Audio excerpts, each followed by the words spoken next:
খান হলো দুই বউকে রেখেছে এবং দুই বউয়ের যে বাচ্চা, আপনি জানেন কি জানেন না, বুবলি আপুর যে বাচ্চা ঢাকা শহরের সবচেয়ে যেটা দামি স্কুলে পড়াচ্ছে এবং পড়াশোনা সম্পূর্ণ খরচ কিন্তু শাকিব খানই দিচ্ছে। এবং অপু বিশ্বাসের যে বাচ্চা, হ্যাঁ, ওনাকেও কিন্তু ওই বাচ্চার খরচও কিন্তু শাকিব খান দিচ্ছে, হ্যাঁ, শাকিব খান দিচ্ছে।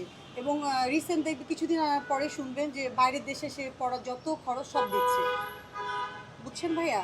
তো আমার কাছে মনে হয় সাকিব ভাই ঠিক করছে, বাট অপু বিশ্বাসের জন্য আমার কষ্ট লাগে। কেমন কষ্ট লাগে আসলে কেন? আমার কাছে খুব খারাপ লাগে, কারণ আমি যদি কোনো ছেলেকে ধরেন, আমি জাস্ট একটা ছেলেকে পছন্দ করি, হ্যাঁ, যখন দেখি সে ছেলে অন্য কোনো মেয়ের সঙ্গে আড্ডা দিচ্ছে, গল্প করছে, তখনই তো আমার মনে হয় কলিজা ফেটে যায়। আর বিয়ে করে বাচ্চা নিয়ে ওকে ছাড়া ঘুরতেছে, সেটা যে কত মানে কষ্টের এবং বেদনাদায়ক, এটা বলে বোঝানো যাবে না। আপু, আদলফ খান